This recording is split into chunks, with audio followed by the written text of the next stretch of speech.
Tenemos una declaración de la comunidad de cineastas de Cuba sobre la situación humanitaria del movimiento San Isidro. Esta declaración la han firmado hasta ahora, ¿cuántas personas? 224 cineastas. Oye, tenemos qué manera de tener cineastas en Cuba. Discutiblemente somos un país prolífero en las cuestiones del cine. Me parece estupendo. Le damos las buenas nuevas a todos los cubanos acerca de esta carta, de esta declaración, que es muy importante. Fíjense si son tan importantes los hechos simbólicos como este, que enseguida ha respondido, ha reaccionado uno de los más grandes y tristes censores de la cultura cubana, el señor Abel Prieto. Un señor del cual algunas personas me hablaron bien hace 10 o 15 años, como que en los años 90, incluso hay una anécdota por ahí que dicen que Abel Prieto se enfrentó a Fidel Castro y es uno de los pocos, cuenta la leyenda, que en el Palacio de las Convenciones el señor Fidel Castro, no sé qué fue lo que dijo, y se paró a Abel Prieto y le dijo que no era así, y eso dejó frío a la gente. Y entonces, bueno, que Fidel Castro respetaba a Abel Prieto, pero usted sabe que cada una de estas figuras, de estos personajes, tienen detrás pues las propias leyendas que se han construido o autoconstruido durante todos estos años. Este señor, lo que yo puedo recordar de él es la Cumbre de Panamá, cuando fue el dirigente político en jefe que aglutinó allí en Panamá a lo peor de lo que ellos le llaman la sociedad civil cubana. Estábamos hablando de los CDR, la Unión de Jóvenes Comunistas, la Federación y todo la farándula yosuanesca que se mueve en los capitolios y en los palacios de convenciones de Cuba, y lo llevaron para allá, y esas personas en territorio ajeno ejercieron ese internacionalismo chancletario y allí pues abucharon, escupieron, no dejaron hablar, sabotearon amargamente aquel evento multilateral, un evento latinoamericano completamente de todo nuestro continente, y allí hicieron ese bochorno nacional. El señor Josuán, recuerdo la psicóloga millonaria y todos ellos, ¿no? Y ahí estaba Abel Prieto justificando todo aquello. Bueno, el señor Abel Prieto ha emitido un tuit. Ellos están muy desarrollados, ¿eh? Recuerden que ellos están contra Internet porque dicen que Internet es un engendro de los americanos para controlar el mundo, pero resulta que los que están controlando el mundo a través de Internet son los chinos, los rusos, los cubanos, los venezolanos, los dictadores. Ya aprendieron a usar Internet y ahora es Twitter, Facebook, todo, ¿no? Pero no la ponen accesible para el resto del pueblo de Cuba. Solo ellos pueden tocar, ¿no? Y tener voz. Entonces, dice el señor Abel Prieto, en una región caracterizada por masacres, secuestros, violencia policial y ejecuciones extrajudiciales, nuestros enemigos disfrazan a un marginal procesado por desacato de artista y lo convierten en una noticia mundial, algo vergonzoso. Y entonces pone un link a un medio controlado por la seguridad del Estado en Cuba que se llama La Jiribilla, forma parte de estos 4 o 5 medios que controla la seguridad y que dan, vamos a decir, las versiones oficiales de las cosas. Ese es el Ministerio de la Verdad. Ellos tienen un Ministerio de la Verdad y ese ministerio se expresa a través de Cuba Debate, las razones de Cuba, la jiribilla, y esa es la verdad oficial. Eso es lo que usted debe pensar, eso es lo que usted no puede cuestionar. Ya le dan el pensamiento elaborado.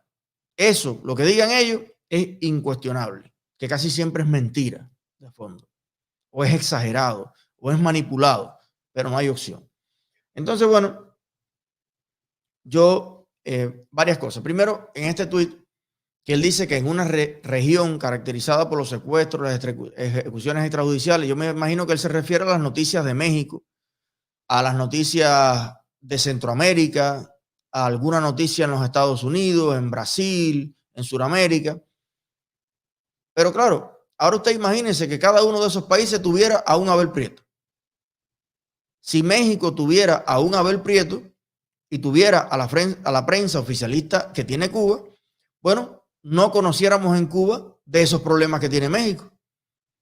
no conociéramos de los estudiantes de Ayotzinapa, no conociéramos de los periodistas asesinados, no conociéramos del narcotráfico, porque hubiese un Abel Prieto que le dijera a los mexicanos que mientras exista una Cuba, con los problemas que tiene Cuba, y un Estados Unidos, y una Europa, y una Siria, entonces no tiene ninguna importancia reflejar en los medios públicos los problemas de México. O sea, si Estados Unidos tuviera una prensa oficialista y un Abel Prieto, no se hablara de los problemas de los Estados Unidos porque hay otros países con problemas. Entonces, hay una falta de lógica aquí. Sí, señor Abel Prieto, ocurren cosas malas en el resto del mundo, pero como cubanos tenemos el derecho y tenemos el deber y tenemos el instinto lógico de preocuparnos también y en primer lugar por los problemas que pasan en Cuba, que pueden ser diferentes, pueden ser algunos más graves que los problemas de otros países y otros pueden ser menos graves. Los problemas son particulares de cada país. Hay problemas que se comparten. La corrupción, por ejemplo. En México hay una gran corrupción y en Cuba hay una corrupción generalizada absolutamente. Esos son problemas comunes entre México y Cuba. Ahora, en México hay el problema de la violencia y el narcotráfico a niveles exorbitantes. Ese problema no existe a ese nivel en Cuba y de crimen organizado. Claro, pero en México hay democracia. En México hay elecciones cada cierto tiempo y se elige a veces a la derecha, a veces a la izquierda, y un amigo de ustedes logró llegar a la presidencia bajo esas elecciones. Mira, esa ventaja que tiene México no la tenemos en Cuba. En Cuba tenemos una dictadura. Tenemos que arremangárnosla con el que le dé la gana a Raúl Castro. Mire, ese es un problema que México lo tiene más o menos resuelto y que Cuba lo tiene en su fase más grave. Ahora entonces no se pudiera hablar en México de perfeccionar su democracia porque Cuba no tiene democracia. O sea, usar justificaciones en cualquier país, en cualquier nación, como que en otros lugares ocurren problemas para no abordar con el suficiente espíritu crítico la integralidad y la transparencia que llevan los problemas internos, me parece una total estupidez. Mira, corten el agua en Cuba. Si hay zonas de Ghana y de Somalia y de Burundi que no tienen agua, no produzcan más agua en Cuba, que no llegue ni el martes, ni el jueves, ni el viernes. A fin de cuentas hay lugares donde no hay agua. Corten la luz. Si hay lugares en el mundo que no tienen luz. Y así sucesivamente. No tiene ningún sentido. Díganle a todos sus hijos que desaprueben las pruebas, que cojan 60, que hagan el mínimo, porque hay otros estudiantes en el aula que desaprueban. Si fuera así, ningún país desarrollado del mundo lo hubiese llegado a hacer, porque todos nos hubiéramos justificado con el subdesarrollo de otros. El desarrollo en un país, la justicia social, la justicia legal, las libertades políticas han venido aparejadas a procesos de autocrítica. Los países, las personas, las comunidades quieren mejorarse a sí mismas. ¿Cómo nosotros vamos a dejar de recoger la basura en Kendall porque la ciudad de Opaloca no la recogió? No tiene sentido, nos estamos haciendo daño, nos estamos haciendo mal a todos. Cada quien tiene que hacer las cosas bien, tiene que hacer las cosas lo mejor que pueda. Y aunque existan secuestros en México, aunque un loco en los Estados Unidos coja un arma y mate a otros, aunque en Brasil hayan una favela donde hayan los crímenes que hay y el tráfico de droga, en Cuba tenemos derecho los cubanos a tener libertades, a tener democracia, a tener la mejor salud que podamos tener, la mejor educación que podamos tener y la mayor libertad y prosperidad y éxito que podamos tener en economía, en política y en todo. Así lo veo yo, pero al parecer Abel Prieto lo ve de otra manera. Y fíjense, si ellos lo ven de otra manera, que precisamente cuando Abel Prieto quiere mandar a callar a todo el que está hablando de Denis Solís, del movimiento San Isidro, porque él considera que esos son unos marginales, o sea, es un marginal, entonces la revolución, ¿para qué se hizo? La revolución no pretendía resolver, entre otras cosas, la marginalidad. La revolución no se instaló en el poder porque decían que en Cuba no había suficiente justicia social y mientras unos tenían muchas cosas, había marginales, zonas rurales, muchas cosas que no se habían desarrollado. Ese fue el objetivo de la revolución. Entonces, en el año 2021, La revolución no ha resuelto el problema de la marginalidad.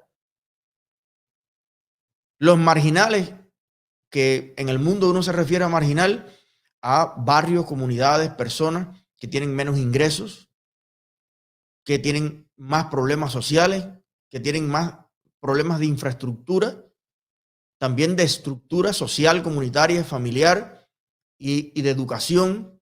Entonces esas personas en Cuba no tienen derecho, a un debido proceso, a ser tratados con dignidad y como seres humanos. Y el resto de la sociedad, cineastas, intelectuales, youtubers, quien sea, no tenemos derecho a abogar por la dignidad de los marginales cubanos, de los negros, de las madres solteras, de los barrios de Yeguipón que hay en varias provincias de Cuba, de las favelas cubanas. ¿La revolución acaso no era para los humildes, con los humildes y por los humildes? Fíjense ustedes, analicen honestamente, sin chauvinismo de ningún tipo, ¿cuánto me duraría a mí un debate en televisión este señor? ¿Qué explicación a ustedes les parece más lógica y más convincente, la de Abel Prieto o la mía? No, porque cuando se han referido a mí en la televisión cubana también dicen lo mismo.